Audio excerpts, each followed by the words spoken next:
J'ai 2 mots à vous dire. Et on pourra plus nous dire, c'est pas tes genoux. J'ai 2 mots à vous dire. 11 mars 2019, c'est un peu de la radio, c'est un peu de la télé et c'est surtout en public.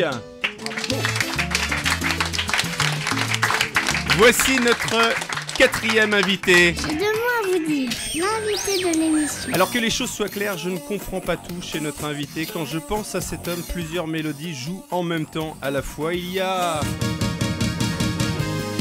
puisqu'il se définit comme un couteau suisse, oui, mais de la connaissance.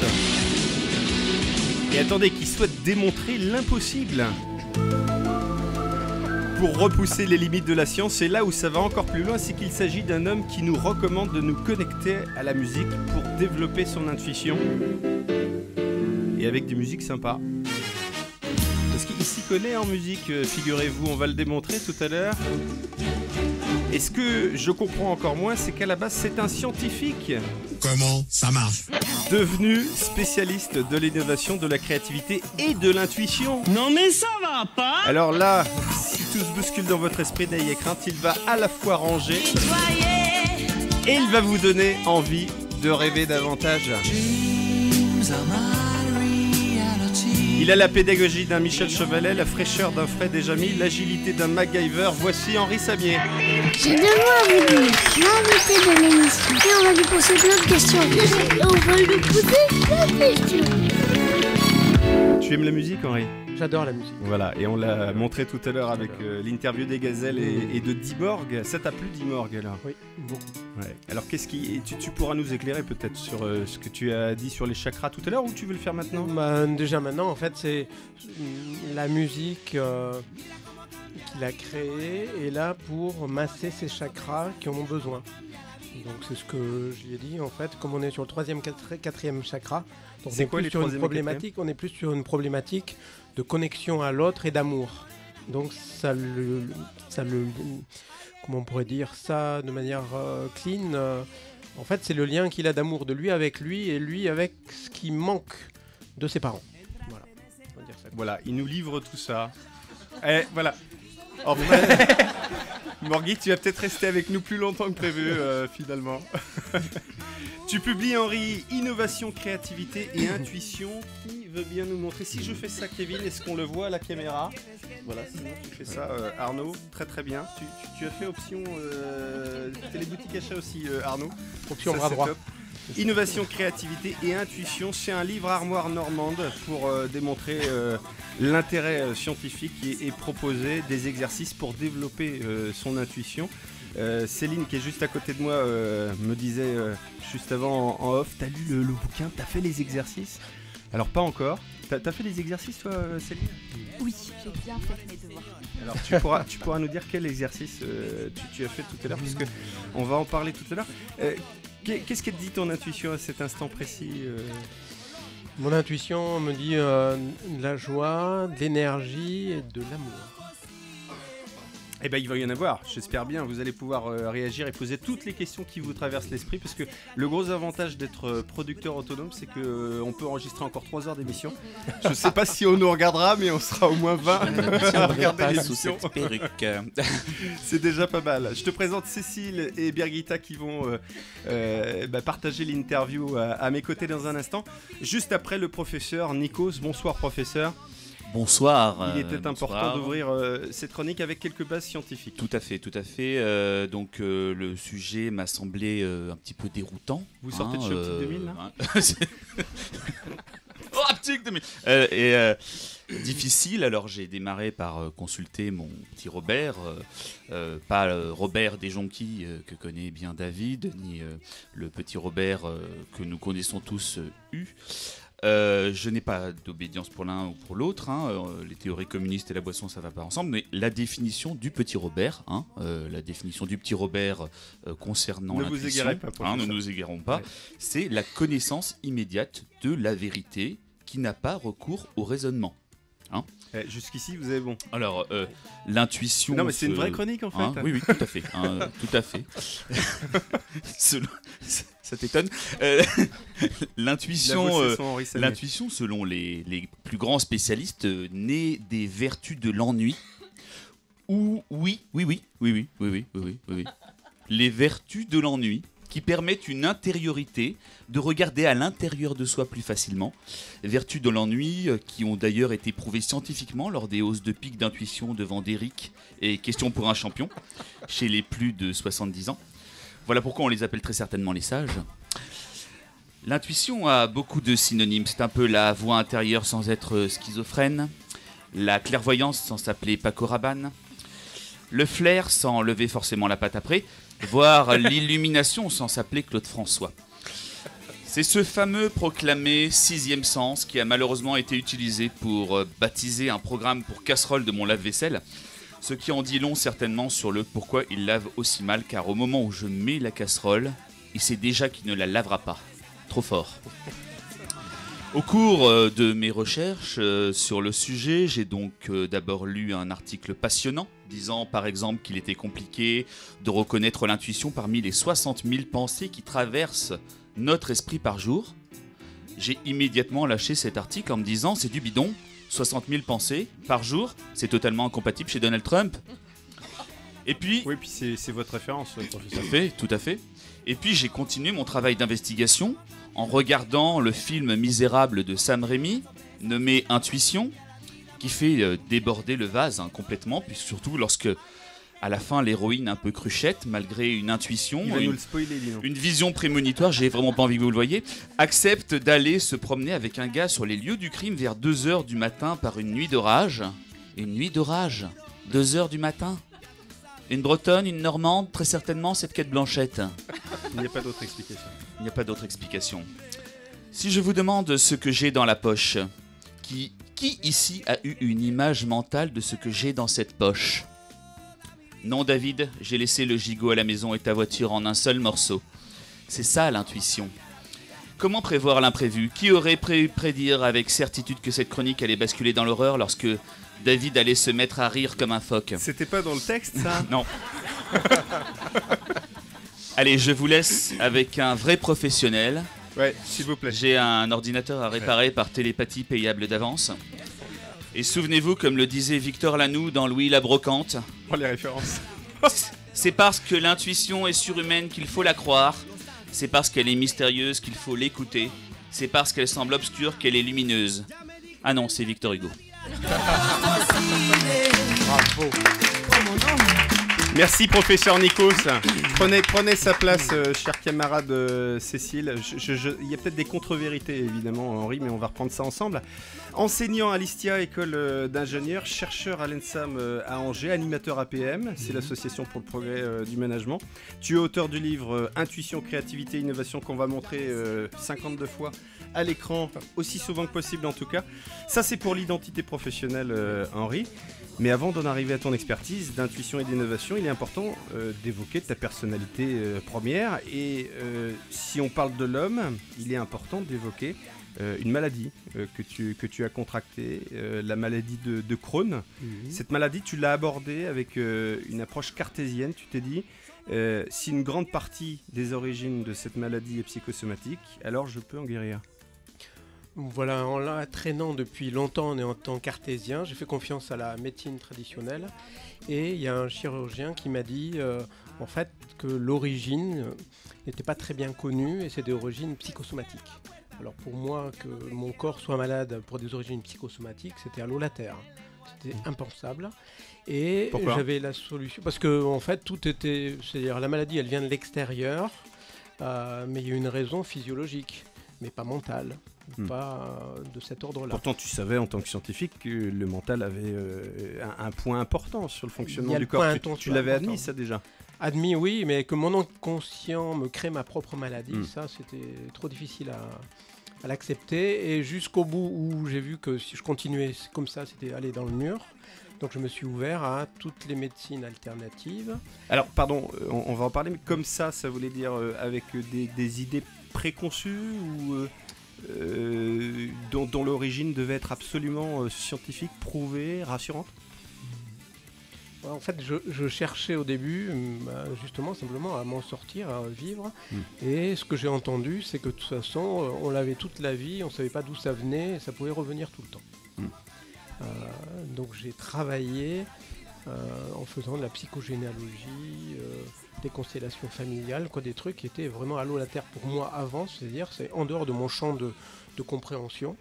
Ça a débloqué les choses au niveau émotionnel et ça m'a ouvert puisque j'arrivais très bien à contrôler mes émotions devant des étudiants ou des amphis ou des salles avec des centaines de personnes pour faire des conférences. Sauf qu'avant c'était difficile. C'était difficile et il y avait une différence entre le moi extérieur, le moi social, c'est-à-dire mon masque, la persona, et mon moi intérieur. Du coup, les pathologies se logent et on sait que quand j'ai trop de colère envers moi, c'est le foie qui va trinquer, les peurs se logent au niveau des reins, l'amertume au niveau de la rate. Donc ça, c'est la médecine chinoise traditionnelle qui dit ça. Et pour l'avoir testé, eh bien, c'est vrai qu'on connaît personne. Je rencontre une personne et elle va me dire, tiens, simplement par un massage et appuyer sur des points au niveau du corps, elle me dit, tiens, t'as eu ça, t'as eu ça, t'as eu ça. J'ai dit, mais comment elle le sait? Donc je me suis ouvert à des choses. C'est donc qu'il existe quelque chose, Birgitta. Voilà. Oui, ou la question d'après, comme tu veux. Parce qu'elle elle était assez en lien, en fait, c'est pour ça. En tout cas, par exemple, on dit aussi que les tendinites, c'est en lien avec la colère. Enfin, il y a beaucoup de choses comme ça qui font écho. Et je pense Et la souris aussi. m'a perdu. Donc, au départ, l'intuition n'existait pas chez toi. À quoi ressemble Henri avant cette prise de conscience? Avant... il y a ma fille qui pourrait répondre. Ah oui, parce que tu es venu avec ta fille qui se met à la radio. Radio Campus à Angers nous a dépassé. Voilà, rapidement. D'une semaine, ça s'est pas joué à grand chose. Rationnel, scientifique, beaucoup de contrôle dans ce que je disais. Je parlais peu de spontanéité et une maîtrise totale. D'accord, donc scientifique. C'est juste. Donnez un micro à Eléa si elle le souhaite. D'où Eléa s'est l'apprentissage dit du lâcher prise. C'était pas possible, c'est même pas dans mon vocabulaire avant le lâcher prise, c'était impossible. Voilà. Et Léa, c'est juste? Ça ressemble au portrait de papa avant? Oui. Ouais. Tu te souviens, toi, de cette période avant cette prise de conscience dont il parle? Moi, j'étais pas née. Ouais. Mais je suis née après. On t'a raconté. On m'a raconté, Ouais. Et alors, il est comment aujourd'hui? Tant qu'à faire que tu aies le micro. Il est lui-même. Ça c'est bien.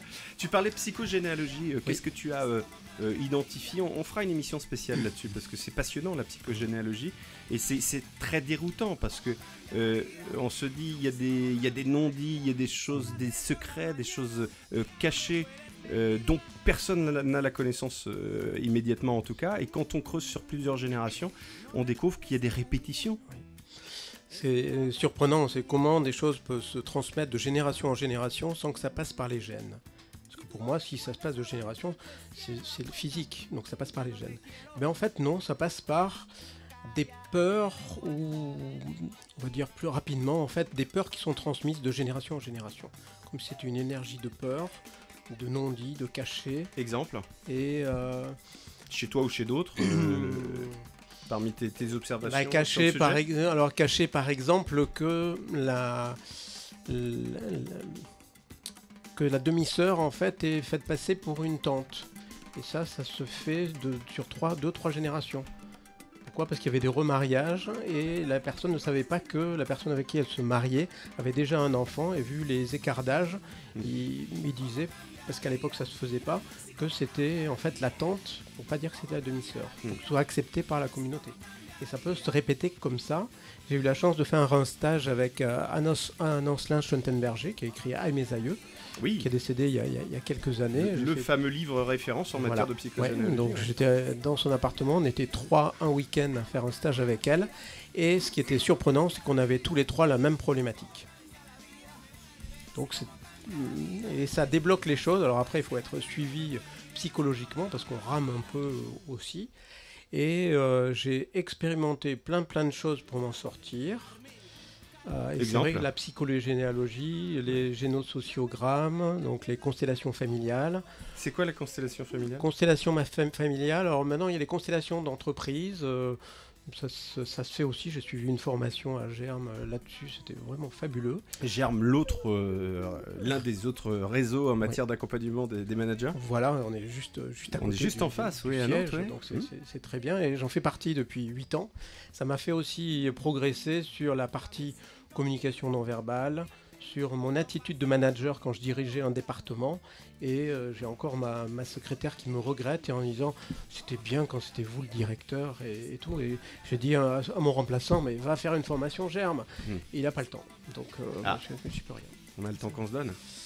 On a le temps qu'on se donne et après j'en fais une règle que j'avais appris à germe, c'est la règle des 5 C. Prenez des notes. La règle des 5 C, c'est je fais le mieux que je puisse et c'est j'accepte ma limite. Et si je peux pas modifier les choses, c'est con, mais c'est comme ça. Il y a 5 C dans la phrase. Et on la retrouve souvent partout. Une réaction, vous connaissiez la règle des 5 C Florian, un micro.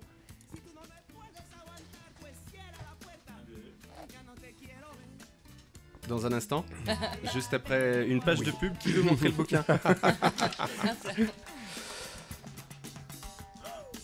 C'est bon. Non, ça marche pas. Voilà. Celui-ci marche. Voilà, très bien. La règle des 5 C, je m'en souvenais et puis j'ai mon voisin qui me l'a rappelé. J'avais une question pour toi, Henri. Tu disais que vous êtes retrouvés à 3 dans cette même salle pour faire c'était les constellations familiales. C'était la psychogénéalogie. Okay. Oui. Est-ce que pour toi c'est un hasard que vous vous retrouviez tous les 3 justement avec la même problématique? Ah, le hasard. El hazar en arabe ça veut dire petit jeu de dés. Donc après je vois le verre à moitié plein, à moitié vide. Certains vont dire que c'est la synchronicité ou une synchronisation qui se fait à un moment donné. On ne sait pas pourquoi. J'ai pas d'explication rationnelle parce qu'au niveau scientifique, j'ai été formé à mesurer un événement avec des instruments de mesure, les modéliser avec des modèles mathématiques et les reproduire. Tout ce qui n'est pas mesurable n'est pas modélisable et reproductible. Donc il y a plein de choses qu'on ne sait pas expliquer au niveau scientifique parce qu'on manque d'instruments de mesure. Et quand on créera des nouveaux instruments de mesure pour mesurer les énergies du corps, les énergies quantiques et tout ça, ça va s'ouvrir et il y a déjà une équipe de Coréens qui aurait montré l'existence des méridiens, ce que les Chinois connaissent depuis des millénaires. Et ben, au niveau Occident, dès qu'il y aura une deuxième ou une troisième équipe qui corrélera et qui montrera que les méridiens existent, ça va ouvrir un champ énorme sur la science et surtout sur la médecine. Henri, moi j'ai lu ton livre, je me suis régalée. D'ailleurs, il y a un exercice super intéressant sur les peurs qui dure 5 minutes. Allez, vas-y. Et bah non, je vais pas le faire maintenant, faut le faire soi-même en conscience. Ça prend 5 minutes et ça peut permettre de mettre le doigt juste là où ça fait mal. Et du coup, ça fait moins mal. Et ça va mieux. Et voilà, ça va un peu mieux. Ça dépend où. J'avais une question concernant... tu expliques que l'endroit où on stocke le plus dans nos 3 cerveaux, c'est le cœur. C'est là qu'il y aurait le plus de données, de data. Est-ce que tu peux nous en dire un peu plus ? Oui. Alors c'est vrai qu'au niveau des dernières recherches, on a à la fois à peu près 100 milliards de neurones dans la tête, on en a 40 000 cellules neuronales dans le cœur et 100 millions de neurones dans le ventre. Et Michel Benveniste qui a fait les recherches et à l'INSERM de Nantes. Et personne ne le croyait, il croyait que c'était un fou à faire des biopsies dans l'intestin pour montrer que la personne risquait d'avoir un Alzheimer dans 10 ans. Parce qu'il y a des cellules neuronales dans l'intestin. Donc en fait, on a 3 cerveaux, on n'en a pas 2, on en a 3 et les 3 communiquent entre eux. Et je pense qu'il n'y a que celui-là qui maîtrise tout. Et c'est totalement faux. Après, pour le stockage, c'est vrai que le plus gros, on penserait que c'est le cerveau. Or, en fait, on a 25 disques durs de 1 Tera. Donc, on a 25 disques durs dans la tête, en stockage équivalent. On en a 40 au niveau du cœur. Et on en a 5000 au niveau du ventre. Mon ventre stocke plus. Donc, c'est comme si on avait un hologramme et on est un système qui est intelligent. Donc, on est de l'eau à 70% intelligente connectée avec des neurones et avec un stockage.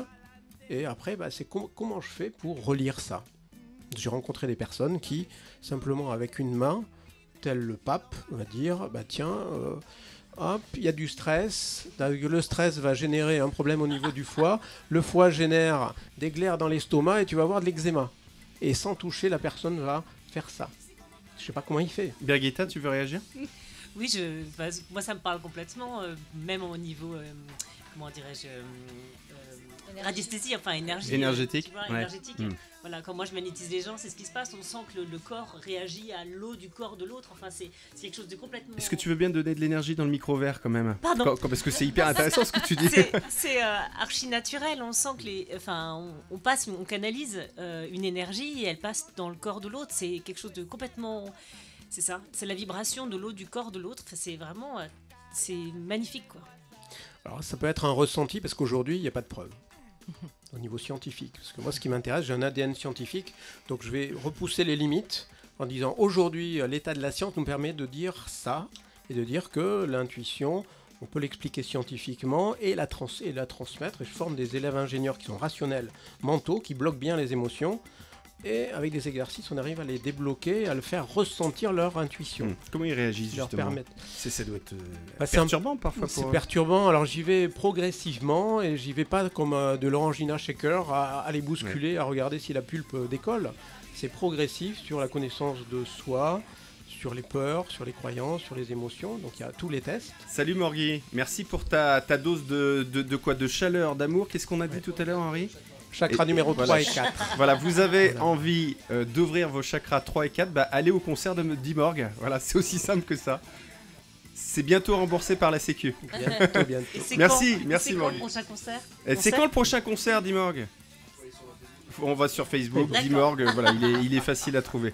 Merci d'avoir été avec nous. Henri, on t'a coupé du coup. Au revoir. Et pour les étudiants, après, on bascule sur la musique. Et c'est des musiques, soit des musiques sacrées, soit des musiques spécifiques, qui vont vibrer plutôt en bas du corps, au milieu ou en haut. Et les faire ressentir déjà les vibrations en fonction de certaines musiques. Donc on leur met des masques pour qu'ils se libèrent. Ils vont quasiment danser à des moments donnés. C'est vraiment des exercices de lâcher prise. Et à partir du moment où ils acceptent de ressentir une vibration qui vient de l'extérieur et qu'ils ressentent à l'intérieur, je vais leur dire que dans le cœur, il y a un signal que si je perçois, c'est une forme d'intuition qui va me dire ça c'est bon pour toi, ça c'est pas bon pour toi. Et dès qu'ils acceptent de ressentir quelque chose qui vient du cœur, ça débloque le mental et c'est gagné. Et les plus durs, c'est les mentaux, parce que ceux qui sont émotionnels ou instinctifs au sens de l'énéagramme, c'est relativement facile. Oui. En 1 heure, c'est fait. Les mentaux, il faut beaucoup plus de temps. Pour savoir si vous êtes justement mental, affectif ou plutôt instinctif par le corps, eh bien, allez, on a parlé de l'énéagramme avec Serge Massereau dans une précédente émission. Allez vous former, achetez des bouquins bien sûr sur l'énéagramme, et puis vous en saurez davantage sur votre propre fonctionnement. Tout à fait. Cécile. Cécile et Julien, qui a tiré le premier? Enfin, moi j'ai un conducteur. Donc. Bon, alors Julien d'abord. Henri, si on revient par rapport à votre histoire personnelle, vous êtes issu du monde scientifique, et puis à un moment donné, il y a eu un élément déclencheur quand même, où quelque part, j'ai le sentiment que vous avez quitté la médecine traditionnelle pour vous ouvrir à cette... à une ouverture la médecine parallèle, rationnelle. J'aime pas ce terme parallèle. Donc, on va voir s'il le valide. Voilà, vous le validez. Quel a été l'élément déclencheur? À quel moment vous avez et comment vous avez su qu'il fallait plutôt aller dans ce sens plutôt que dans l'autre par rapport à vous? La médecine classique me donnait des médicaments et me donnait pas de solution. Et quand j'ai compris que ça venait au niveau psychosomatique, eh bien, je suis allé dans cette voie-là en gardant la médecine traditionnelle, en gardant le traitement et en testant plein de choses. Alors je peux dire, sur les centaines de choses que j'ai testées sur 20 ans, il y en a plein qui ne fonctionnent pas et je peux que témoigner maintenant de celles qui ont fonctionné pour moi. J'ai remis en cause mon mode de pensée, mon mode d'alimentation, et ça a changé mon énergie, ça m'a changé l'énergie du matin. Avant, je me réveillais, j'étais un ours, il me fallait une demi-heure à 1 heure pour me réveiller. Maintenant, vous êtes adepte du Miracle Morning, là? Ça vous parle? J'imagine. C'est quoi le Miracle Morning? Je vous laisse expliquer. Moi, j'ai découvert ça il y a 15 jours. Oui, mais en fait, moi je mets pas... Oui. Pourquoi? Parce que je demande du BNI? C'est ça. Je mets pas... C'est quoi le Miracle Morning? Ça consiste à se lever très tôt pour faire... sur 1 heure, je crois que c'est 20 minutes de sport, 20 minutes de lecture, 20 minutes de méditation. En fait, c'est de se redonner du temps à soi pour rééquilibrer sa vie. Il faut quand même se lever plus tôt. Alors après, il faut quand même se lever tôt et pas se coucher trop. Voilà, c'est pas se coucher. Après, c'est trouver le bon cycle. Et déjà, c'est avoir une routine le matin. Donc une routine le matin, et pour moi c'est de l'eau chaude au début pour drainer 2 fois, c'est que des petites routines avec des choses qui me conviennent. Il y a plein de recettes pour tout le monde, et en fait chacun a adapté la recette qui lui convient. Donc moi je mets pas le miel, je mets pas de produits laitiers parce que je les digère mal, et d'autres le supportent. Donc j'ai pas une recette miracle, c'est chacun à dire bah tiens, je fais ça. Alors le pain, je le prends plus, pain beurre confiture, j'en prends plus, je vais plutôt prendre des fruits le matin et c'est mon énergie et je me réveille et j'ai une vitalité qui est totalement différente. Donc une fois de plus, pour prendre soin de soi, encore faut-il prendre le temps de le chercher. Prendre le temps de le chercher. La bonne méthode. Ouais. Et comme le disait ma grand-mère, on creuse sa tombe avec ses dents, c'est-à-dire c'est l'alimentation, la qualité de l'alimentation qui va faire la qualité des nutriments qui vont me servir dans mon corps. Et maintenant, quand je sais que j'ai 3 cerveaux et 3 systèmes de stockage, je fais gaffe à ce que je bouffe parce que c'est là où je stocke le plus. Ton mental qui bloquait pas mal les choses, là, et donc l'ouverture à l'émotion, peut-être l'ouverture aux autres, parfois c'est ce que tu disais, il pourrait aussi parfois refuser que certaines techniques un peu parallèles, qu'on pourrait dire irrationnelles, fonctionnent. C'est possible. Alors, irrationnel, pour moi, c'est qu'on ne sait pas expliquer. Donc, non, mais la radiesthésie, les tarots, ces choses-là, ça reste effectivement inexpliqué et ça peut déranger pas mal de gens. Oui, alors, au même titre que l'intuition, au début, moi, mon intention, c'était de démontrer que l'intuition n'existait pas. Ah oui, c'était l'intention première. C'était mon intention, en disant, on travaille sur la créativité, l'intuition, c'est de la connerie. Donc, j'ai tout fait au niveau scientifique, j'ai lu beaucoup, et j'ai analysé, et j'ai fait des expériences pour montrer que ça ne fonctionnait pas. Aujourd'hui, je montre que ça fonctionne et que je peux en expliquer une partie scientifique et le transmettre. J'ai fait la même chose sur la radiesthésie, sur le tarot, sur l'astrologie, sur pas mal de choses, ou même la numérologie, et j'ai pas pu démontrer que ça fonctionnait pas, j'ai pu constater que c'est là, ça fonctionne sans savoir pourquoi. Donc j'ai arrêté de rechercher pourquoi, et maintenant c'est comment je peux transmettre les choses que j'ai comprises à un plus grand nombre. Et plus poser la question inutile en disant mais pourquoi c'est comme ça, c'est qu'on manque d'outils de mesure aujourd'hui et ça viendra peut-être dans 10 ans ou dans un siècle.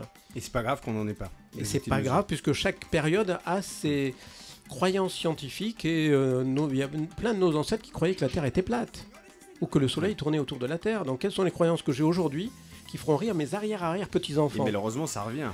Il y en a. Ces croyances stupides. C'est la roue de Platon, ça revient, oui. Ouais. Birgitta ? C'est amusant parce qu'on a l'impression que la vie vous a un peu dirigé vers justement, changer vos croyances, comme si tout s'était mis en marche pour vous permettre d'aller vers l'intuition. C'est-à-dire en vouloir ne pas le voir, le corps parle, tout est là pour que vous apportiez la matière, quoi. Même le jeûne corporel qui permet à l'intuition de plus vite monter, parce qu'on sait que plus le corps est sain, plus l'énergie monte et plus l'esprit, le cerveau droit est limpide. La créativité monte. Tout à fait, et ça j'y croyais pas, donc qu'est-ce que j'ai fait ? J'ai fait des jeûnes d'une semaine ou jusqu'à 11 jours. Et, c'est obligé ça ? C'est expérimenter et d'aller jusqu'au bout. C'est-à-dire, je crois que c'est de la connerie, donc je le fais pour montrer que ça marche pas. Ouais. Donc même physiquement. Et en fait, je me suis aperçu, le premier jeûne que j'ai fait, avant j'avais des lunettes, après le premier jeûne, j'avais plus besoin de lunettes. Ma vue avait changé. Bon, après, avec le temps, j'en ai repris. Et c'est vrai que l'intuition est plus rapide. On a une autre énergie après un jeûne. Et en fait, un jeûne, ça se prépare. C'est pas du jour au lendemain où j'arrête. Il y a une descente. Il y a un travail aussi important, on ne boit pas n'importe quelle eau et on remonte. Moi, je me suis fait accompagner pour mes premiers jeûnes parce qu'on ne fait pas ça comme ça en claquant des doigts. On dit tiens, demain j'arrête et puis c'est bon. C'est pas vrai, ça demande une préparation. On ne boit pas n'importe quelle eau. On ne boit pas n'importe quelle eau, c'est des eaux peu minéralisées et c'est très très important parce qu'une fois je vais changer d'eau et je m'étais bloqué un rein, donc j'ai rapidement arrêté. Et pour moi, j'avais quand même lu 3 bouquins sur le jeûne avant de le faire. Parce que j'avais besoin de comprendre les processus et pourquoi, même si j'ai une sœur qui est médecin, elle m'a dit fais attention, fais-toi à suivre et tout. Je l'ai fait et maintenant ça fait partie de ma vie. D'accord, parce que je vois le bienfait sur moi. Il y en a d'autres, je sais, moi, ma femme, si elle fait un jeûne, elle ne va pas durer une semaine. Parce que ça ne lui correspond pas et c'est pas dans sa physiologie. Cécile ? Le principe de l'intuition sur la base de la vibration de l'eau, c'est la cymatique, c'est ça ? Est-ce que vous pourriez nous expliquer un peu comment vous avez transféré ça aussi auprès d'un public d'ingénieurs qui est quand même plutôt branché rationnel ? Comment cette porte d'entrée a été franchie avec eux et pour aller jusqu'où ? La porte d'entrée est intéressante.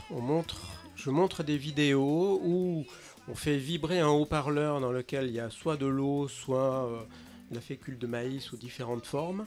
Et en fonction de la fréquence précise, ça va créer un pattern, une figure géométrique qui est toujours la même. D'accord ? Donc c'est pas dû au hasard. Et donc ça fait comprendre que la vibration crée la forme.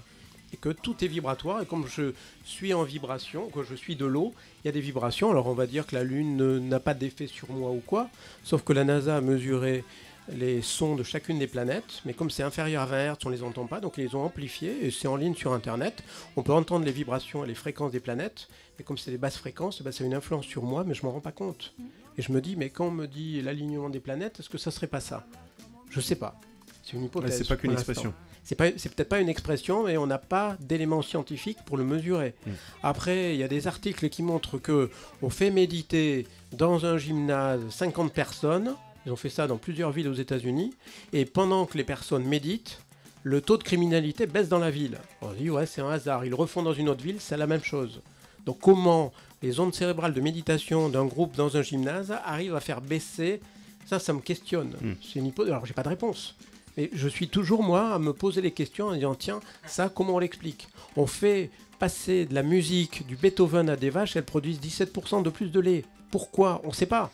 Je ne peux pas interviewer la vache, je ne parle pas vache. Je parle humain. On peut pas Est-ce la que quelqu'un parle vache, non, je ne sais pas. Donc, pourtant on en a des talents ici. Hein. Avec des étudiants, qu'est-ce que ça produit comme effet que de leur faire prendre conscience que l'intuition, quand on est ingénieur en innovation, intuition, innovation, faudrait encore arriver à bien identifier les deux ? Ça les fait prendre en compte que ce qu'ils croient n'est qu'une partie de vérité par rapport au schéma actuel et des connaissances scientifiques. Donc les remettre en cause, c'est déjà de se dire, et pourquoi pas ?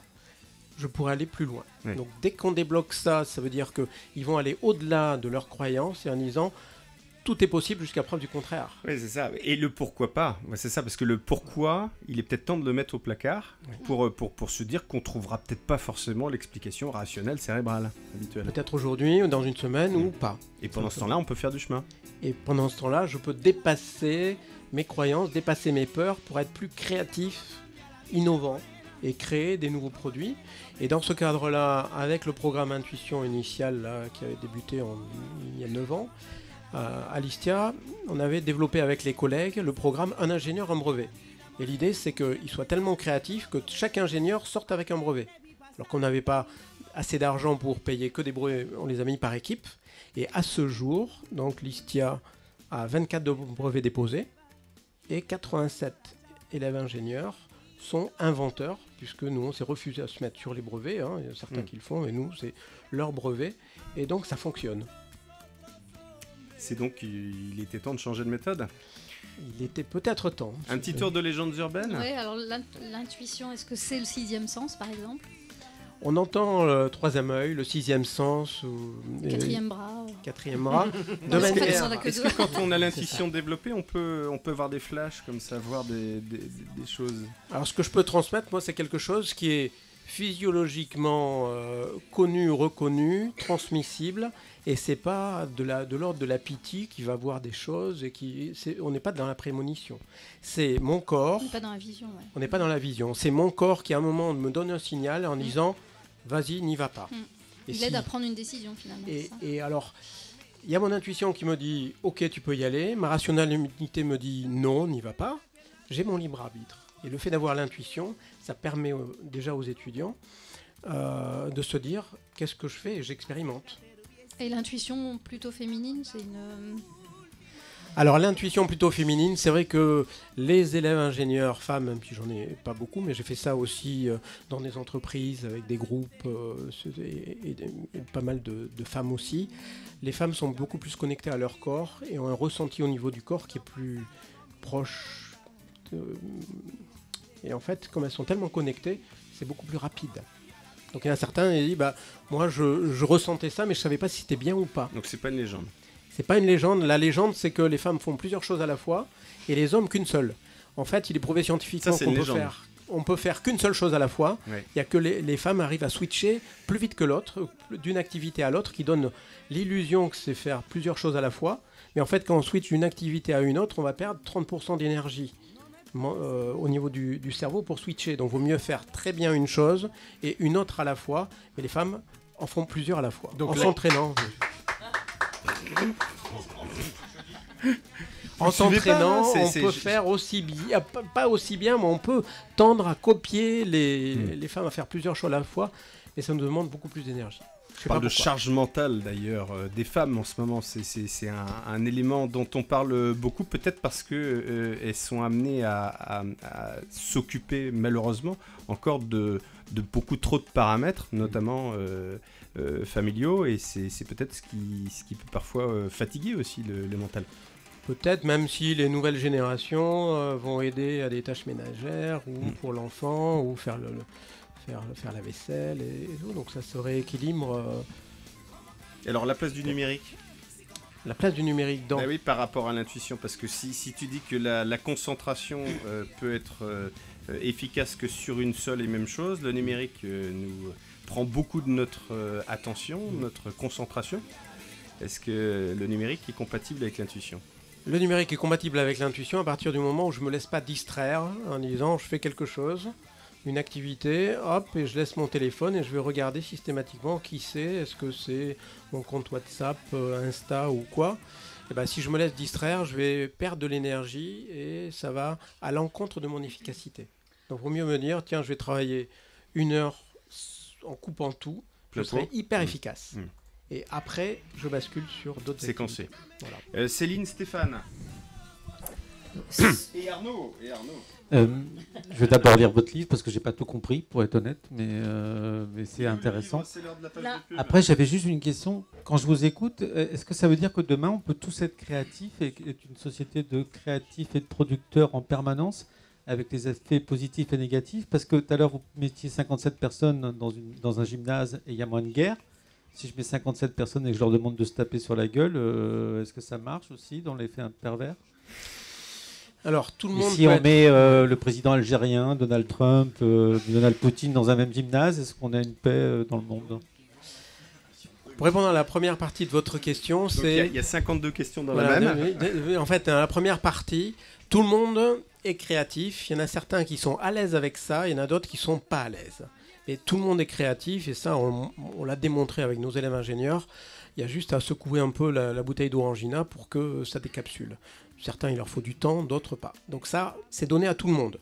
L'accès à l'intuition, c'est donné aussi à tout le monde. Après, il y en a certains qui ne veulent pas parce que ça fait peur. Ou ils préfèrent être dans un service qualité, à appliquer des procédures parce qu'on en a besoin pour sortir des produits conformes à un standard. Donc c'est simplement à ce que la personne trouve le métier ou la voie qui est la plus proche de la sienne. Et ce qui est surprenant, ce qui m'a surpris ces dernières années, c'est que toutes les personnes que je connais et qui sont heureux dans leur métier ont tous la même caractéristique. Ils ont un métier qui est en lien avec les jeux avec lesquels ils jouaient quand ils étaient petits. Alors ça ne veut pas dire que si je fais que des Lego, tous bossent chez Bouygues, mais en fait... si c'est dans la composition ou quoi, eh bien, je dis, demandez à vos parents quels étaient les jeux auxquels vous jouiez quand vous étiez petit. Et si vous êtes heureux dans votre métier, regardez les similitudes qu'il y a entre ce que vous faisiez en étant petit et votre métier aujourd'hui. Tu jouais à quoi, Céline? C'est énorme. Je jouais à un seul jeu, c'était la bonne paye. Et je suis pas fière. Et j'ai accompagné des créateurs d'entreprises pendant 12 ans. C'est drôle. Et maintenant, j'aime beaucoup plus d'autres jeux. J'avais une question. Ça, on en parlera dans une prochaine émission. Concernant le numérique et l'intuition, moi, j'ai déjà ressenti par mail des choses entre les lignes. Ça vous est jamais arrivé de lire entre les lignes? Et donc, est-ce que ça voudrait dire que on peut quand même se passer des choses par des tuyaux? Il y a quelques écrits qui tendraient à montrer, qui font les hypothèses que l'intention est aussi une énergie et que quand j'écris un mail avec une intention, je vais choisir certains mots et la personne va répondre à mon mail. Alors que si je fais un mail en choisissant peu les mots avec une autre intention, je suis sûr que la personne ne va pas répondre. Alors je ne sais pas si c'est de l'ordre de l'intention avec des ondes cérébrales, on ne sait pas les mesurer, ou si c'est simplement les choix des mots et que la résultante de l'état dans lequel je suis pour choisir les mots. Birgitta ? Ouais, dans le livre, vous parlez des 7 I, je crois. Et moi, ce qui m'a beaucoup touchée, c'est quand vous parlez de l'insouciance, justement, et cette délicatesse là, avec laquelle vous en parlez dans le livre, en disant que cette insouciance, justement, elle nous porte à être créatifs. Est-ce que vous pouvez nous en parler ? Oui, en fait, sur l'insouciance, c'est l'insouciance de l'enfant. On parle souvent d'enfant intérieur. J'avais jamais rien compris sur l'enfant intérieur, mais quelque part, c'est se connecter à cette joie-là de faire, de créer et d'être insouciant en disant tout est possible. Pourquoi ? Parce que si je pense que c'est impossible, je le ferai jamais. L'exercice qui est largement connu avec la patate et la paille, où on donne une patate à un groupe de personnes, une paille, et ils ont 1 minute pour la transpercer. Au bout d'1 minute, ils n'y arrivent pas. On débrief. Pourquoi ? Parce que c'est impossible. Je prends la pomme de terre, je prends la paille, je la transperce, je leur donne des pailles, tout le monde réussit. Et je leur dis, en fait, votre croyance fait que vous avez agi pour valider votre croyance. Et comme vous pensiez a priori que c'était impossible, vous n'avez pas réussi. Oui, c'est un peu paradoxal ce que tu dis, parce que tu cherchais à démontrer que l'intuition n'existait pas et pourtant tu l'as trouvé. Voilà, c'est mon paradoxe. C'est ton paradoxe à toi. On en a trouvé un. Je suis signe astral Gémeaux, c'est pour ça. Ah, c'est peut-être pour ça. Stéphane et ensuite Cécile. Alors moi je suis taureau. C'est bien. Et c'est génial. Je parle vache. Alors quand j'étais petit, je jouais. C'est normal. C'est normal. Et je mine souvent. Enfin des blagues à 2 balles. Voilà, elles arrivent en fin d'émission. C'est bien. Non, ça me parle énormément et je trouve ce qui me fait plaisir, c'est de vous entendre et surtout de voir toute cette attention. Parce que moi, c'est ce que vous me dites, je l'ai découvert aussi par des accidents de vie et je suis content qu'on finisse par tous être sensibles à tout ça. J'avais une question en tant que taureau. J'insiste. Non mais c'est vrai que l'eau a une mémoire. À un moment. Donc nous sommes composés de 70% d'eau, les animaux aussi. Et du coup, est-ce que quand un animal est maltraité et qu'on le mange, qu'est-ce que ça peut avoir comme incidence sur notre organisme ? Ah, c'est bien. Alors, il y a quelques années, j'ai encadré une étudiante en master développement durable qui a fait un stage pendant 6 mois en Norvège. Et en fait, ce qu'elle faisait, c'est qu'elle testait différents modes pour tuer des saumons pour améliorer le goût. Et en fait, ça veut dire qu'en fonction de la manière dont on tue au moins le saumon, voilà, le goût n'était pas le même. Donc, ça tend... Je sais que sur les saumons. Après, sur les taureaux, je ne ferai pas le matador, mais... Fabrice et Cécile. Alors Cécile d'abord a un micro et Fabrice... Ah pardon. D'accord. Alors Cécile, on y va. Très court, est-ce qu'on peut perdre l'intuition comme on perd la foi ? On peut perdre l'intuition chaque fois que je suis submergé par mon émotion et mon ego, et je pense que c'est mon ego mixé avec mon émotion qui est mon intuition. Alors, est-ce que vous pouvez me la refaire ? Je perds mon intuition et l'accès à mon intuition quand je suis submergé par des émotions et il y a mon ego qui prend le pas dessus, et je vais penser à tort que c'est mon intuition alors que c'est mon ego qui est mixé avec un trop-plein émotionnel. C'est pas facile alors quand même de faire la part des choses là. Ça demande de maîtriser la bête, le calme, peut-être faire de la méditation. C'est pour ça que dans l'ouvrage, il y a plein d'exercices pratico-pratiques qui permettent justement de se recentrer et de ressentir. Mais si je m'exerce pas, concrètement, je peux la perdre. C'est-à-dire que c'est quand même une gymnastique cérébrale aussi. Pas la perdre, on l'a toujours. Quelque part un peu. On l'a toujours. Elle est toujours là. Elle est toujours là. Après, c'est quelle couche j'ai mis entre moi intérieur et moi extérieur. Avant, j'avais une grosse armure et je travaille aujourd'hui pour que ce soit un film très mince entre l'intérieur et l'extérieur. Ça demande un travail. Il y a des moments, l'intuition peut être mauvaise conseillère aussi, ou alors on est dépassé, tu parlais de l'ego, peut-être par la stratégie de la situation, de la relation qu'on a avec les autres. Il y a des moments, il faut peut-être mieux mettre sa petite voix de côté au profit de l'autre, par exemple. C'est une bonne question ou réflexion. Dans mon expérience de vie, mon intuition ne s'est jamais trompée. Après... c'est moi qui me trompe à ne pas la suivre. Et après, c'est quel enrichissement, quelle expérience et quel apprentissage je fais chaque fois que je suis mon intuition ou pas. Donc de dire, est-ce que l'intuition est mauvaise conseillère ? Je serais plutôt dans l'hypothèse de dire que c'est pas réellement l'intuition, mais c'est encore le mixte ego-émotion que je prends pour mon intuition et qui n'est pas réellement. Il faut faire des compromis quand on est en relation aussi avec les autres. Parfois, la stratégie de la relation ou de la situation dans laquelle on est peut être meilleure que la petite voix, l'expression de ses besoins. je peux dissocier ou déporter dans le temps les choses que je vais faire étape par étape. Et après le compromis, je sais pas qui te l'a promis, mais bon, c'est pas toi. Fabrice. Alors moi, c'est pas une question, c'est plus dans un rôle de témoignage où je me retrouve complètement dans ce que vous dites. Alors moi aussi, je suis taureau. Je parle La soirée des taureaux. Je parle pas vache. Non, juste d'un point de vue de témoignage, c'est que ma compagne et moi, on fait du Reiki. Donc j'ai une démarche beaucoup moins scientifique que vous, où je prends ce qui vient. Je réfléchis pas, je me concentre, je médite. C'est pour ça les 3e, 4e chakra, ça, moi je signe, il n'y a pas de souci. Juste en ce moment, à titre d'exemple, en ce moment, moi je recherche du travail. J'ai eu 2 opportunités d'emploi. J'ai fait mes 2 entretiens. Il y en a un qui s'est très bien passé, ça a duré 3 heures, j'ai jamais vécu ça. Sauf que quand je suis reparti, je me suis jamais revu me regarder sur ce parking-là. Et en faisant le point sur les 2 jobs que j'avais, j'ai fait une croix sur celui-là, parce que voilà, mon cœur n'y était pas, je ne me projetais pas. J'ai pas cherché à me poser de questions, j'ai laissé les choses venir.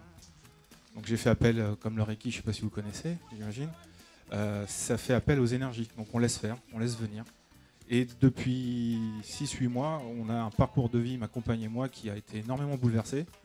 J'ai perdu mon père, nous avons déménagé, on a changé de boulot, enfin tout le monde, les gamines ont changé d'école, et ça se passe très bien.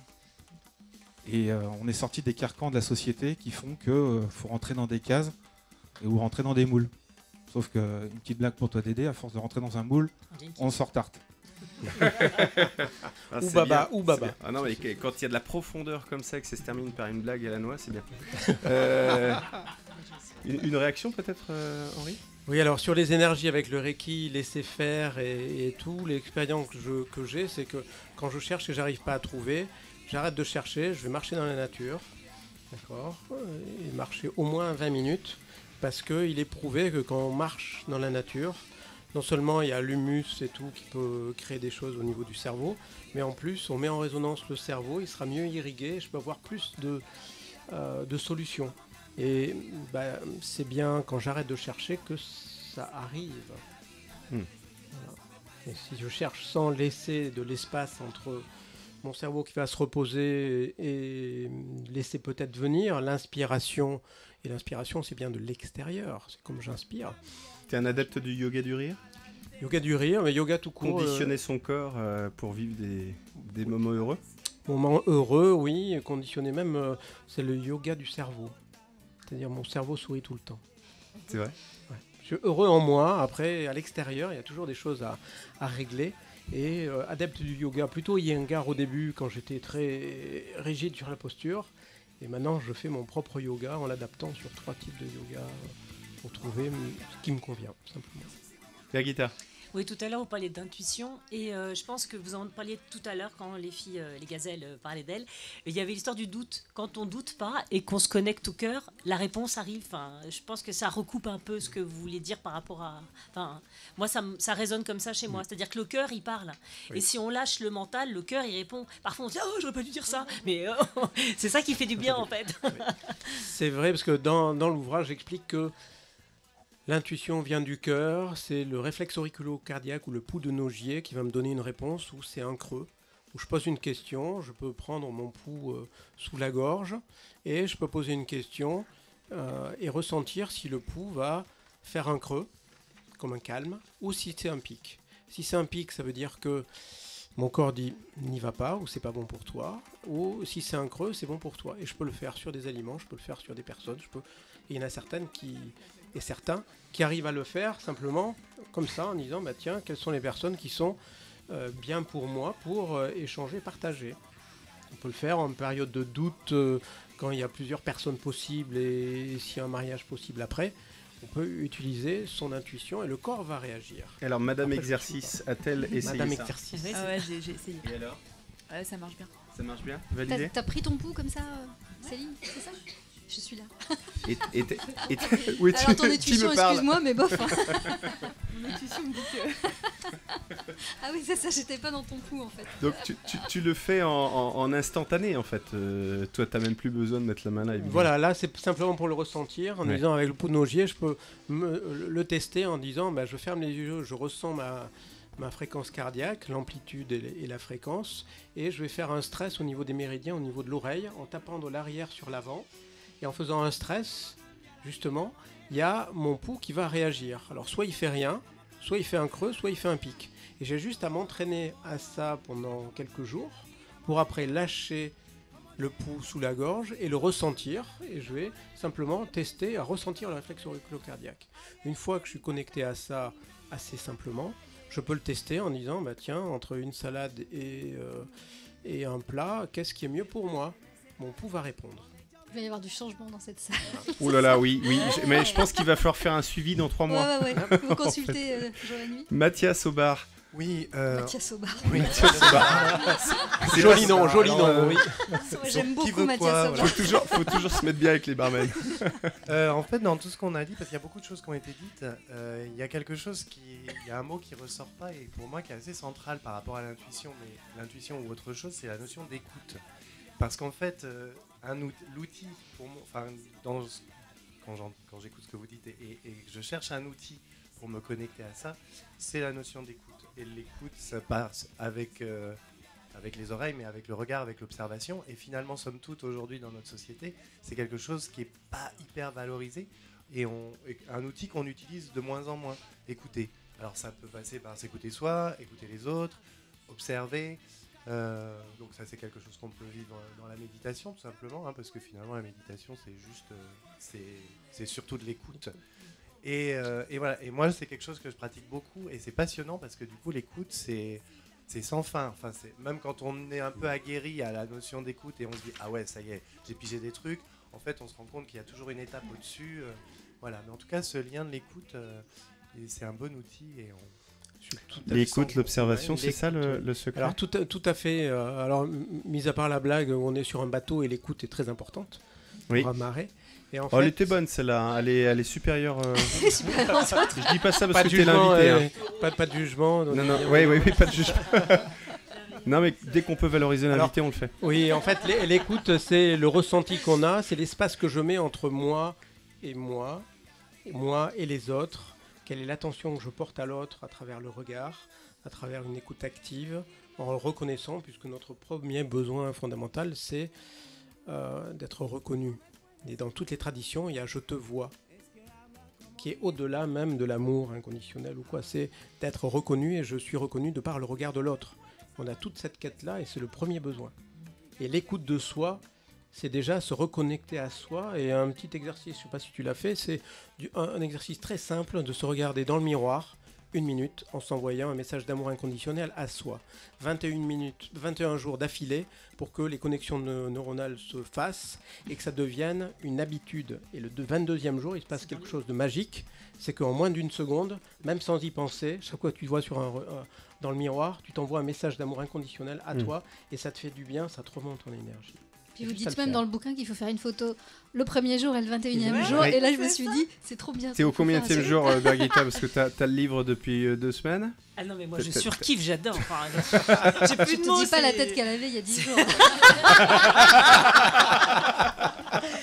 Mais en plus, ça me fait penser. C'est pas vrai, on l'appelait déjà Madame Soleil. L'émission avec Stéphanie Douillard, on en parlait un peu déjà. Et là, on est encore dans cette thématique et on monte crescendo. C'est magnifique. Ouais.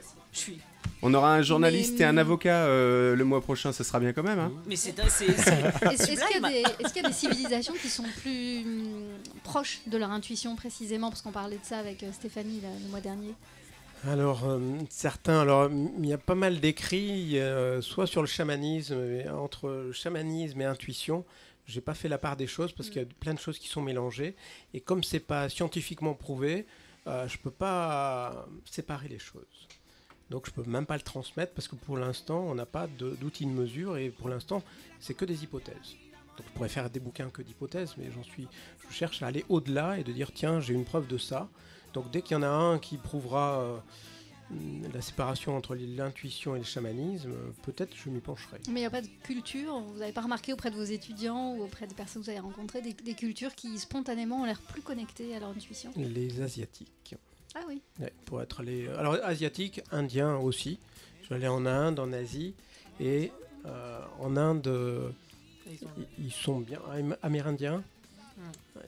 C'est avec le chamanisme, justement. Donc là, c'est les écrits, mais tous les peuples qui ont un rapport au corps très proche, et en Asie beaucoup, eh bien, ils sont plus à s'écouter.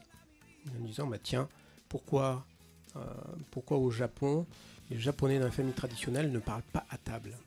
Pourquoi? Parce qu'on ne va pas faire monter l'émotionnel quand on mange. Pourquoi? Parce qu'on va digérer plus lentement. Donc pour eux, on fait ça, ils ne vont pas parler à table. Alors on va dire, non, ils s'en foutent, nous on n'arrête pas de parler et tout, c'est notre culture. Sauf que la digestion, eh bien, pour eux, c'est important. Fanette, Vanessa, un rallye en Asie? Sans parler?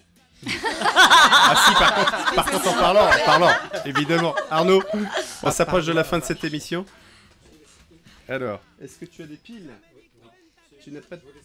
Non, tu n'as pas de piles. On va te donner voilà, en fait, ça marche mieux. Je voulais savoir si vos techniques, vous les avez appliquées dans le monde de l'entreprise. On a quand même beaucoup d'agents aujourd'hui. Moi, je travaille dans le monde de la collectivité. Ça m'a fait rire parce qu'il y a 15 jours, j'ai fait une formation sur les risques psychosociaux. Et c'est comme si on m'apprenait à éteindre un incendie, mais j'ai envie de comprendre pourquoi il y a un incendie avant de l'éteindre. J'ai trouvé que c'était un peu paradoxal. Non, j'ai coché toutes les cases et j'ai vu que j'étais pas bien. Mais est-ce que ça peut s'appliquer dans une équipe précise pour développer du mieux-être au travail, si le travail peut être bien entendu un endroit où on est mieux que dans la vie quotidienne? Ouais, l'expérience que j'ai, c'est soit dans des comités de direction ou des groupes de managers, où le plus grand, c'est une demi-journée à 77 personnes. Et j'arrive à leur expliquer, à ce qu'ils fassent des exercices. Il y a l'émotionnel qui remonte. Pourquoi? Parce que le cerveau ne fait pas la différence entre vivre un instant émotionnel et se remémorer. C'est les mêmes zones qui s'éclairent. C'est pour ça que quand je vois un film, des fois, il y a l'émotion qui monte parce qu'inconsciemment, ça renvoie à une situation vécue. Et donc, c'est important de se rappeler des bonnes choses. Et dans un groupe, c'était à côté du lac Léman, là, sur Bonduel, fraîche, eh bien, il y en a plein qui avaient des émotions qui remontaient ou quoi. Et après, c'est à gérer le groupe pour le faire. Donc, quels que soient les contextes, je l'ai fait au CCAS à Angers, il y avait 80 personnes pendant un atelier. Je vais le refaire dans 15 jours auprès des qualiticiens à Nantes, sur des ateliers. Et puis je le fais auprès d'un ingénieur anglophone, puisque c'est en anglais, à Nice fin juin. Et je l'ai testé à l'étranger, au Caire, à Ho Chi Minh. Et ça fonctionne. Donc pour moi, il n'y a pas de différence entre un élève ingénieur, un étudiant, quel qu'il soit, et dès qu'on est humain, on ressent son intuition, quelle que soit la pratique, quel que soit le niveau de la personne, quelle que soit sa culture. Pour moi, les plus durs, c'est les intellectuels mentaux. Et j'en fais partie, donc je sais comment j'ai réussi à me débloquer. Et j'utilise ça pour débloquer toutes les personnes mentales qui refusent de ressentir leur intuition. Et j'ai des séquences qui permettent de secouer un peu plus fort, faire remonter l'émotionnel. Ils lâchent prise, ils ressentent et c'est gagné. D'où l'intérêt quand on est emprisonné par ses peurs, par exemple avant d'intervenir, de se mettre en mouvement, de se mettre dans l'énergie la plus positive possible pour mettre ses pensées qui nous emprisonnent au placard le plus possible. Voilà. Et dans l'ouvrage, il y a un exercice d'auto-évaluation de 43 peurs pour identifier la peur la plus profonde. Et après, il y a des exercices pour réduire cette peur-là, pour se libérer et être soi. Juste avant Stéphane, c'est assez drôle parce que cet après-midi, j'étais en réunion avec plein de collègues et j'ai une collègue on a prononcé un mot et elle s'est mise immédiatement à pleurer devant ce mot-là, quoi. Et après, je suis allé la voir, puis je me suis dit, mais t'avais pas...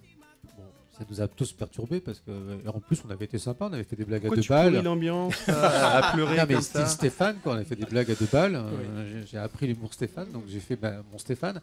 Et arrêté, il m'a expliqué. Et après, on a décortiqué. C'est ce mot-là qui lui rappelait un dossier très difficile. Et dès qu'elle l'a entendu, tout de suite, elle n'a pas su gérer ses émotions. Et c'est parti en live, quoi. On a fini qu'un chicoumi. Stéphane, pour une vraie question. Oui, voilà. Ouais. Oui, alors une vraie question, d'autant plus que tu l'as posée et André n'y a pas répondu. Henri. Henri, pardon. Henri, bah oui. Ma mère se prénommait André. Bah voilà. Mais voilà, il n'y a pas de hasard. Non, c'est pas des Les rendez-vous. André. Non, Merci. c'est la question sur justement qu'est-ce que c'est que les constellations familiales et leur application en entreprise. Comme ça, rapidement, en fait, les constellations familiales, en 2 minutes,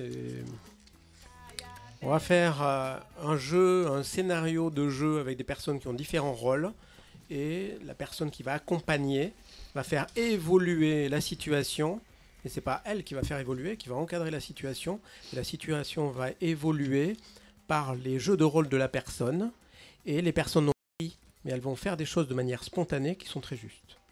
Et on ne sait pas pourquoi. Donc c'est comme si je donnais un film à faire, il n'y a pas de scénario, je mets les comédiens au milieu, je leur donne une directive, et ils vont jouer quelque chose qui est très juste et qui va résonner par rapport à la problématique de la personne qui a posé ce problème-là. Et pour l'avoir vécu dans le cadre de Germe, c'était fabuleux. J'en ai encore les avec une professionnelle avec une extrêmement reconnue, Anouchka Moulin. Oui, voilà. C'était fabuleux, quoi. Avec Serge, ça fait partie des 3 meilleures rencontres sur 8 ans dont on se souvient. C'est Serge Massereau qui est venu dans cette émission. Oui, tout à fait. Et Anouchka Moulard qui organise des séminaires dans le désert, figurez-vous. Donc vous la croiserez peut-être. Voilà, Serge y est actuellement, il va y être la semaine prochaine. Avec elle, exactement, cette semaine. Tout est lié. Stéphane, Birgitta, Cécile, et puis je voudrais entendre la réaction des gazelles avant qu'on conclue. Non, tu veux plus? Non, c'était juste pour témoigner. J'ai fait effectivement plusieurs constellations, dont une dans le cadre de l'entreprise. C'est extraordinaire. Vraiment, Birgitta. Oui, dans le bouquin, j'étais assez fascinée par les applications dont vous parlez. Je trouve ça intéressant de savoir qu'il y a des applications pour développer l'intuition. Et moi, par exemple, j'ai participé cette année à la Fabrique du Changement et je me disais que vous aviez vraiment votre place à la Fabrique du Changement. Si vous le dites, c'est peut-être vrai. Ah ben c'est sûr, c'est sûr. Et ça vaudrait la peine que vous présentiez parce qu'ils n'ont pas fini de choisir tous les intervenants, je précise, parce que moi je vais être intervenante et je vais leur faire, ça serait bien que vous y soyez. Tout dépend de la date. Birgitta est une des pros du réseau de cette innovation managériale, quoi. Donc, et là on est en plein là-dedans. Voilà, donc les bons tuyaux, c'est Birgitta. Cécile. Alors moi, il y a un petit truc qui m'a un petit peu surprise, perturbée. Vous donnez beaucoup de trucs et astuces dans le livre, et notamment des vidéos, des liens vidéo, et notamment aussi des liens pour se stimuler sur des musiques.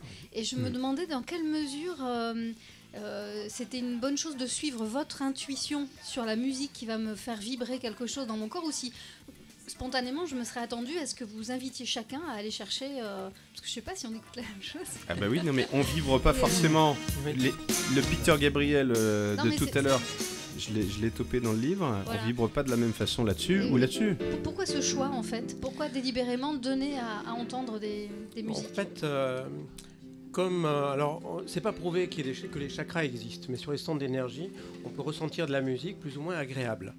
Et dans tous les exercices, c'est des musiques qui sont entre 300 et 900 Hz. Ouais. C'est-à-dire qu'en les checkant, il y en a une qui va vous toucher. D'accord. Donc c'est une sélection de musique où je suis sûr que il y en a une qui va... C'est pas celle-là? Alors ça peut être celle-là.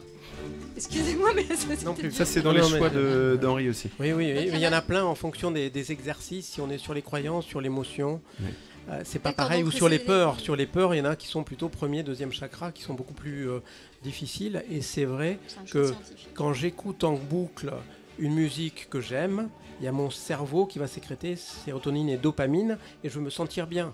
Donc tous les matins, au lieu d'écouter la radio, moi j'écoute de la musique qui me porte et je me sens bien parce que physiquement, il y a les vibrations qui ont une influence sur moi et c'est bon. Donc on peut faire sa propre playlist musicale, mais on a là des variétés qui permettent d'aller toucher chacun de vos lecteurs en fait. Tout à fait, parce que l'étape d'après, c'est que tous ces tests-là soient mis en ligne sur Internet avec une communauté qui échange pour à la fois des playlists de musique, des vidéos, des exercices. Moi j'ai des exercices pour réduire la peur de la mort. Avec un film, avec des exercices très très pratiques de prise de conscience. Mais ma femme, le film, là, elle m'a dit « Oh non, pas celui-là, il me plaît pas ». Donc c'est vrai que quand j'arriverai à étendre ça, avec peut-être la Will Cold School là, qui va paramétrer et peut-être programmer une partie du livre l'année prochaine, eh bien, tout le monde pourra en bénéficier, pas simplement que ma playlist. Qu'est-ce qui te reste à découvrir en matière d'intuition? Parce que en fait, je le disais tout à l'heure, c'est une mine incroyable d'informations ce bouquin. Et moi, je vous propose un truc, si vous êtes OK avec ça. Derrière la blague, on fera un suivi dans 3 mois. Et bah, peut-être pas dans 3 mois, on va peut-être laisser un petit peu plus de temps, mais allez, d'ici 6 mois, on pourrait, si tu es d'accord, revoir Henri et puis témoigner là cette fois-ci de ce qu'on a vécu, comment ça s'est passé, qu'est-ce que ça a touché en nous. Oui. Bah, avec grand plaisir, et si je prenais une photo de vous, en vous revoyant dans 6 mois, je saurais si vous avez fait certains exercices, simplement en vous voyant d'un regard. C'est l'avantage de la radio filmée. Voilà. Vous pouvez montrer votre frimousse. Tout le monde a le droit de revenir. Ah oui, bah, bien sûr que vous avez le droit de revenir. Mais, Céline. Moi, je voulais juste témoigner d'une peur que j'avais, que j'ai réalisée grâce à un exercice que j'ai fait. J'avais peur de manquer de temps dans la vie. C'est une peur, j'avais jamais mis des mots dessus. Et franchement, depuis que j'ai fait cet exercice qui m'a pris à peu près 5 minutes 30, je ne l'ai plus. Et merci. Tu l'as identifié? Bah oui, mais du coup, en fait, en mettant les mots, on enlève le mot. Je te remercie.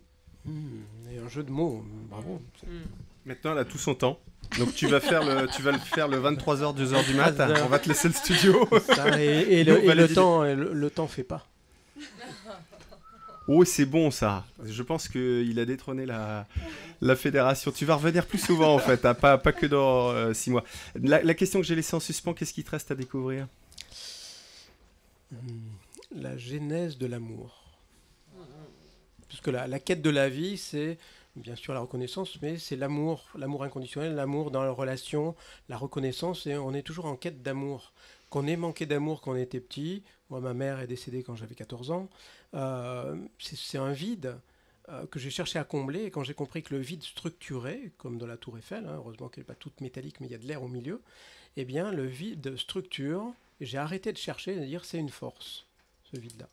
Et la quête de l'amour, c'est la quête d'une vie. Donc je me dis, bah tiens, quelle est la genèse ou la quintessence de l'amour, et qu'est-ce qui fait émerger l'amour d'une manière vibratoire? C'est 528 Hz, donc c'est pas très sexy. Et au-delà de ça... Ah, je me disais. Voilà. 528, ouais, 528 Hz, c'est la fréquence de l'amour. On en parlait au-delà de ça, voilà, j'en suis là pour l'instant. Tu en es là pour l'instant. C'est absolument passionnant. Henri Samier a retrouvé avec une multitude d'explications et d'exercices dans le livre Intuition, Créativité et Innovation. Et puis à retrouver bientôt dans votre entreprise, puisque tu vas faire des interventions en entreprise prochainement, voilà. Pas que dans les écoles d'ingénieurs. Voilà. Et remboursé par la Sécu, évidemment. Pas encore. Les gazelles, un mot, puisque c'est la règle dans cette émission, ce sont les autres invités qui concluent l'interview en cours. Il n'y a pas de hasard. Ouais. Ce qu'elle allait dire. Oui, puis que en fait, moi j'ai bu ces paroles. Je pense que tout le monde va lire le livre pour ceux qui ne l'ont pas lu. Je me rends compte de plus en plus que les gens ont cette ouverture d'esprit, de l'intuition. Et que plus ça va, plus les gens sont dans la recherche de ça. Moi, la première, Vanessa aussi. Et je pense qu'il y a beaucoup de gens ici qui ont vu les paroles et qui sentaient que ça leur parlait profondément. En plus, il fait ça très bien, parce qu'il parle très très bien. Donc merci, parce que j'ai trouvé l'intervention formidable. Et puis je pense que dès demain, je vais aller voir mes peurs. Et je les connais un petit peu quand même, parce que j'ai eu un petit travail là-dessus. Et juste pour la petite anecdote, la Moinardière, on l'a eu grâce à l'intuition. Donc le domaine, la propriétaire du domaine La Moinardière était chamane. Et quand elle nous a vus arriver, elle a dit c'est elle. Ah oui. Ouais. C'est une belle conclusion. Voilà. Ouais. C'est joli. Merci Henri, merci d'avoir été avec nous.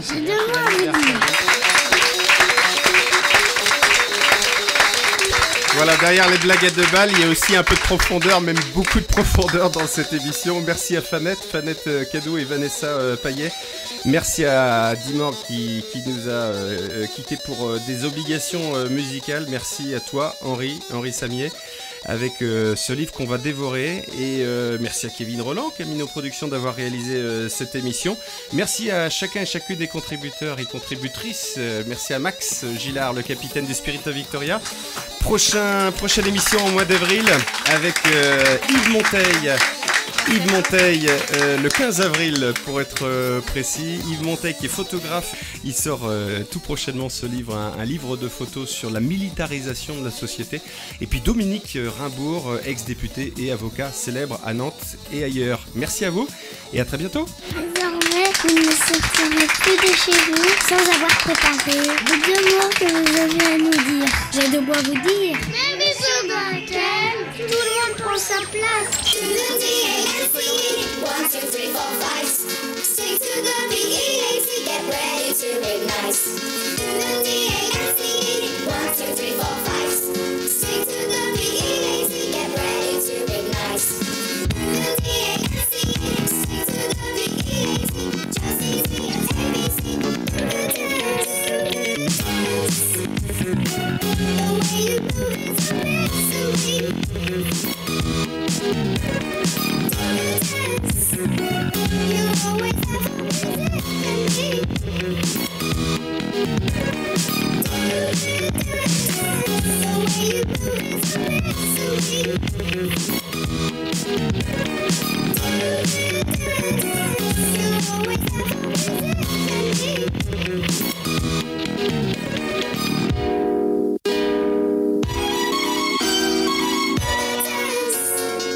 the way you move is amazing.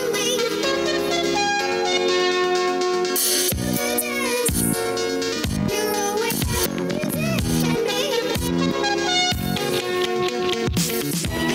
a reason to